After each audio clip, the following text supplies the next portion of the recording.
और आकर के गणेश जी से कहने लगी कि महाराज मैं आपसे विवाह करना चाहती हूँ, विवाह का प्रस्ताव रखा। गणेश जी कहने लगी देवी आप विवाह करना चाहती हूँ लेकिन मैं विवाह नहीं करना चाहता आपसे। मैं आपसे क्या, मैं तो किसी से विवाह नहीं करना चाहता, मैं तो अपने माता पिता की सेवा करूंगा। तो गणेश जी को आज तुलसी मैया ने श्राप दे दिया कि मैं तुमसे विवाह करना चाहती हूँ और तुम हो कि मुझसे विवाह नहीं कर रहे, कह रहे हो कि मुझे शादी नहीं करना, मैं तो मेरी माता पिता की सेवा करूंगा। तो जाओ मैं आज तुम्हें श्राप देती हूँ कि तुम्हारा भी एक विवाह नहीं दो दो विवाह होंगे। तो गणेश जी महाराज को मिल गई रिद्धि और पता है आपको सिद्धि। श्राप दे दिया सो गणेश जी महाराज को मिल गई रिद्धि और सिद्धि और दुनिया वालों को मिल गई जिद्दी। सबकी बहुएं तभी से जिद्दी होने लगी, क्रोधी होने लगी, तेज होने लगी। गणेश जी को भी बड़ा क्रोध आया कि बताओ तुलसी तुमने हमें श्राप दे दिया, भाई विवाह करना नहीं करना ये मेरा फैसला है, मुझे नहीं करना विवाह, मैं अपनी माता पिता की सेवा करूंगा। तो गणेश जी को बड़ा क्रोध आया तो गणेश जी ने भी दे दिया श्राप। गणेश जी कहने लगे कि तुम मुझसे विवाह करना चाहती थी, जाओ आज मैं तुम्हें श्राप देता हूँ कि तुम्हारा विवाह अभी एक राक्षस के साथ होगा। तो फिर तुलसी बिंद्रा का विवाह किसके साथ हुआ था? जलंधर के साथ। ऐसा इनका श्राप का युद्ध हो गया। तभी से गणेश जी को तुलसी नहीं चढ़ती, भोलेनाथ को भी तुलसी नहीं चढ़ानी चाहिए। और जो अपने घर में शिवलिंग रहते हैं उनके पास तुलसी का वृक्ष नहीं रहना चाहिए। किसी के भी घर पर तुलसी की छाया भी भोलेनाथ के ऊपर नहीं आनी चाहिए, क्योंकि अगर तुलसी की छाया भोलेनाथ या शिवलिंग के ऊपर आती है तो उस स्थान से गणेश जी चले जाते हैं। और जब गणेश जी अपने घर से चले जाते हैं तो अपने घर से फिर रिद्धि सिद्धि भी चली जाती है। उनकी पत्नी है, जहाँ पति रहेंगे वहीं पत्नियां रहेंगी। और जिसके घर से रिद्धि और सिद्धि चली जाएगी उसके घर शांति कहाँ से रहेगी? लड़ाई झगड़ा होगा, दरिद्रता आ जाएगी। और भोलेनाथ के जब बेटा और बहू उनके घर से चले जाते हैं तो भोलेनाथ रोने लगते हैं कि तुलसी तुम्हारे आने से मेरा बेटा और मेरी बहू मुझे छोड़ करके चले गए। तो फिर भोलेनाथ रोते हैं उनके दुख में। अब बताओ जिसके घर से गणेश जी चले जाए, रिद्धि सिद्धि चली जाए और भोलेनाथ रोएंगे तो उस घर में भला शांति कैसे आएगी? क्लेश मच जाएगा, पति पत्नी में झगड़ा होगा। और जिसके घर में दोनों में झगड़ा होता हो बेबात का, बेवजह, तो समझ जाना कि तुलसी कोट में कुछ ना कुछ गड़बड़ है। जा करके देखना कि भोलेनाथ के ऊपर कहीं तुलसी की छाया तो नहीं आ रही। सबके घर में शिवलिंग होना बहुत जरूरी है और तुलसी का वृक्ष भी होना सबके घर में जरूरी है। एक लोटा जल सबको भोलेनाथ के ऊपर रोज चढ़ाना चाहिए भोलेनाथ के लिए। लेकिन तुलसी मैया को कहीं किनारे से लगाओ, भोलेनाथ के ऊपर उनकी छाया ना आए। शिव जी को जल कौन कौन चढ़ाता है? चढ़ाते हो आप लोग की नहीं? आपके गांव की तो सब लोग चढ़ाते हैं। मैं सुबह से देखता हूँ मंदिर आती है माताएं बहनें और सब लोग आते हैं। भोलेनाथ को एक लोटा जल सबके लिए चढ़ाना चाहिए। लेकिन एक बात और बतला दे रहे हैं, अपन लोग छोटी छोटी सी गलतियां करते हैं, पता नहीं रहता किसी को। शंकर जी की पूजन में जब भी आप लोग जाओ, या अभिषेक हो, पूजन हो, आरती हो, कुछ भी हो, भोलेनाथ की पूजन में कभी सिर पर वस्त्र नहीं होना चाहिए। ध्यान से सुन लो आप लोग। अगर आप आरती भी कर रहे हो अभिषेक की भोलेनाथ की, तो सिर पर वस्त्र नहीं होना चाहिए। अपन लोगों ने एक नियम बना लिया है, परंपरा बना ली है। अगर किसी ने कहा कि भैया अभिषेक करा रहे, चलो आओ आरती कर लो, तो सबसे पहले तो अलिया गले से निकाल के सिर पर डालते हैं और फिर आरती करते हैं। भोलेनाथ की पूजन, आरती, अभिषेक कभी सिर पर कपड़ा डाल के नहीं करना चाहिए। और जो ऐसा करते हैं तो श्री शिव महापुराण में लिखा है कि उसके कुल में जो भी पुत्र होते हैं वह कुल को कलंक लगाने वाले होते हैं। इसलिए कभी भी भोलेनाथ की पूजन करो तो सिर पर कपड़ा नहीं होना चाहिए। ठीक है, ये बात है केवल भैया लोगों को, मैया लोग को नहीं है। नहीं तो कल से मंदिर जाओ और सब लोग बिल्कुल, आजकल की माताएं नई नई बहुएं तो यही चाहती हैं कि सिर ना ढकना पड़े, पल्लू ना ढकना पड़े तो अच्छा रहेगा। और फिर बाद में कहने लगे पंडित जी आपने ही तो कहा था।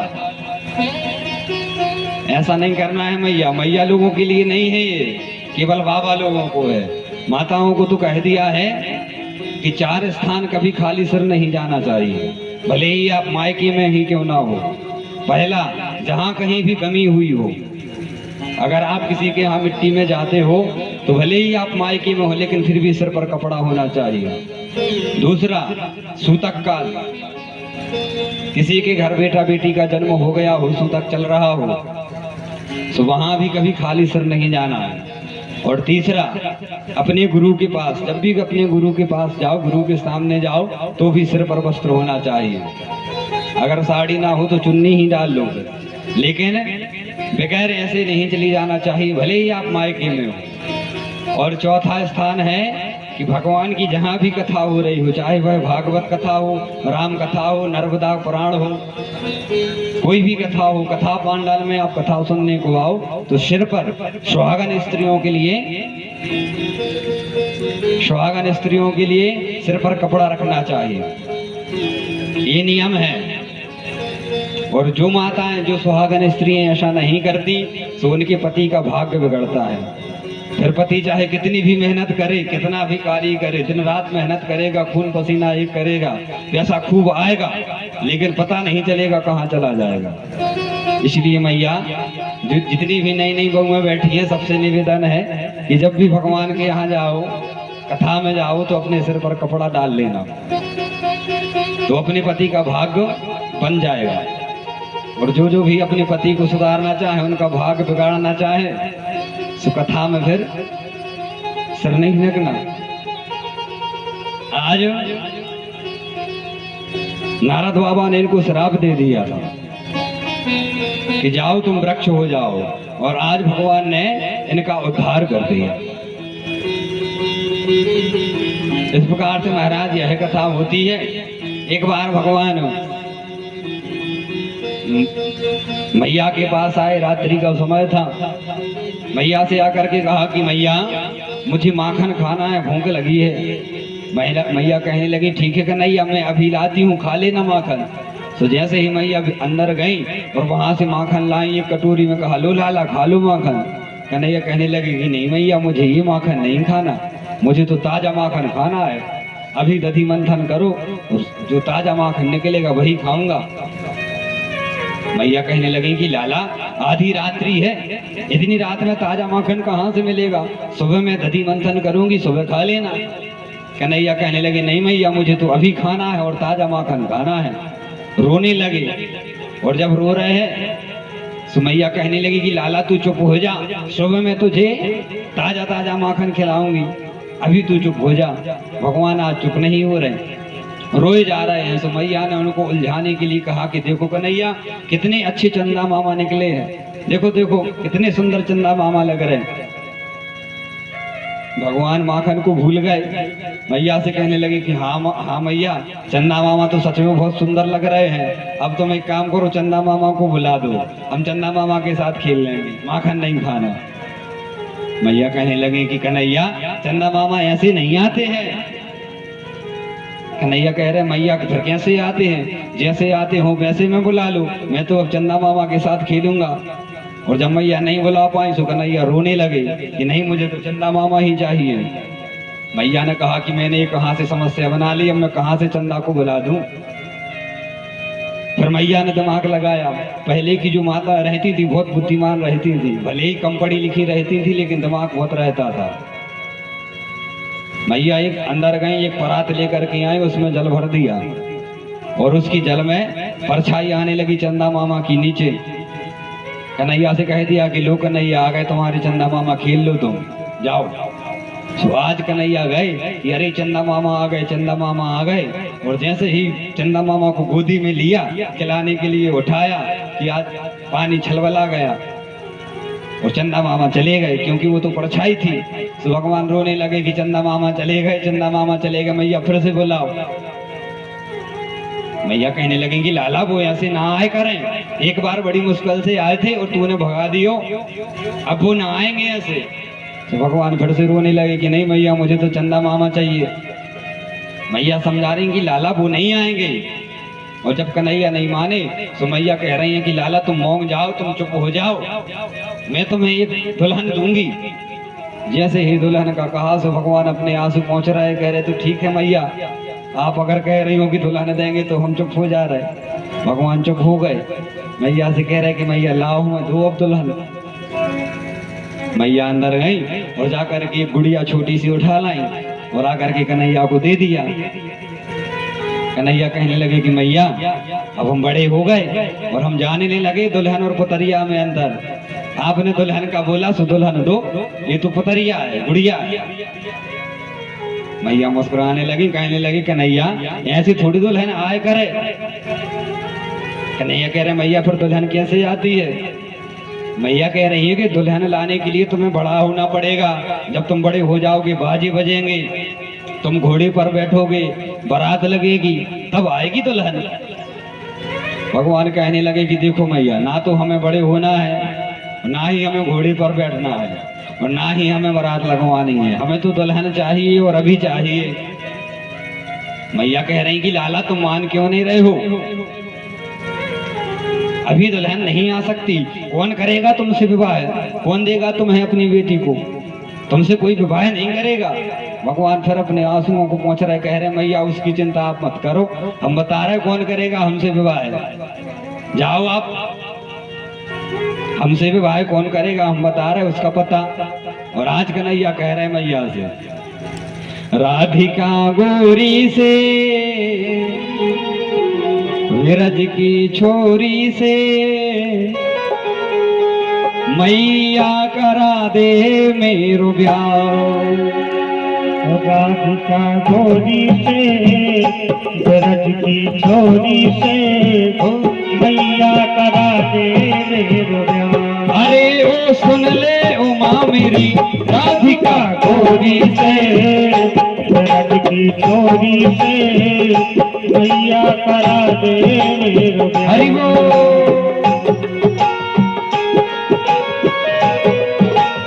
काली की सेवा करते हुए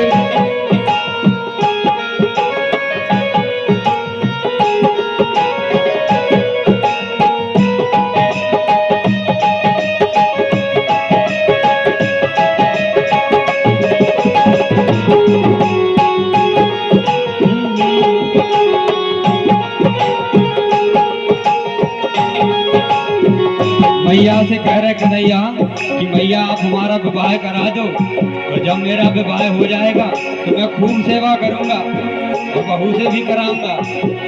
और कह रहे हैं, ओ चंदन की चौकी पर मैया तुझको बैठाऊं। चंदन की चौकी पर मैया तुझको बैठाऊं। अपनी राधा से मैं चरण तेरे दबवाऊं। अपनी राधा से मैं मां चरण तेरे दबवाऊं। अपनी राधा से मैं चरण तेरे दबवाऊं। अपनी राधा से मैं फिर चरण तेरे दबवाऊं। कह रहे हैं कि जब हमारा विवाह हो जाएगा तो हम राधा से तुम्हारे चरणों को दबवाएंगे और मक्खन लगा रहे हैं मैया को।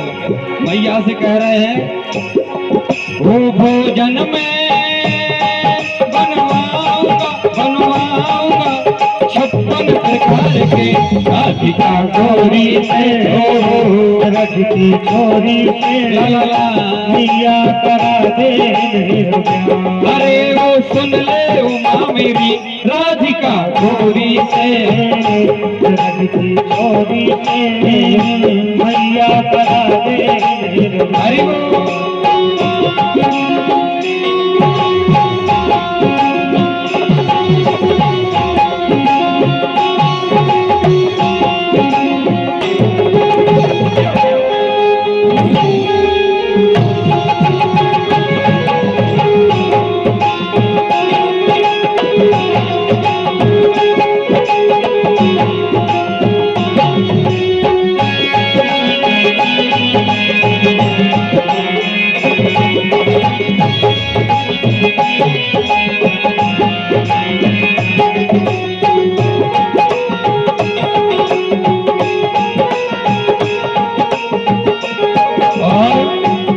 मैया कन्हैया, आज मैया से कह रहे हैं कन्हैया छोटी सी दुल्हनिया जब अंगना में खेलेगी, छोटी सी दुल्हनिया जब अंगना में खेलेगी, छोटी सी दुल्हनिया जब अंगना में डोलेगी, छोटी सी दुल्हनिया जब अंगना में डोलेगी, तेरे सामने मैया वो घूंघट न खोलेगी, तेरे सामने मैया वो घूंघट न खोलेगी, बाहू से जा कहो बैठेंगे द्वार पर, राधिका गोरी से की छोरी से मैया करा दे मेरा ब्याह। अरे सुन ले उमा मेरी राधिका छोरी से की छोरी से मैया करा दे एक बार ताली बजा के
मैया नहीं मानी।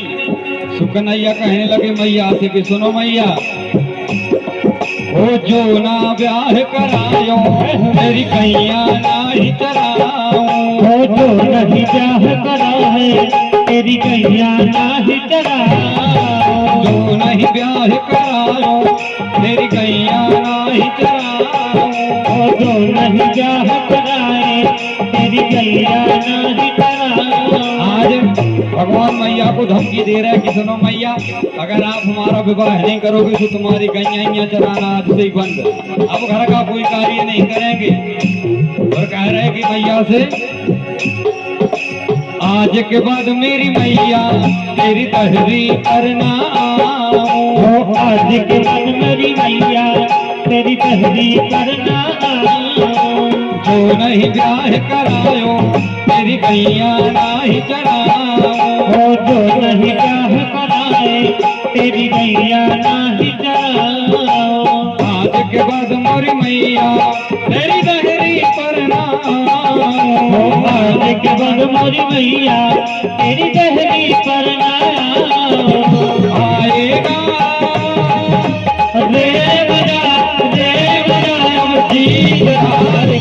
राधिका छोरी से की छोरी से मैया करा दे मेरे ब्याह। अरे ओ सुन ले उमा मेरी ओ राधिका छोरी से की छोरी से मैया करा दे मेरे ब्याह। ओ मैया करा दे मेरे ब्याह मैया करा दे। इस प्रकार से आज मैया से कन्हैया कह रहे हैं कि मैया विवाह करा दो हमारा। मैया मुस्कुरा रही है और कन्हैया को समझा रही है, लाला ऐसे ना हो करो विवाह। आज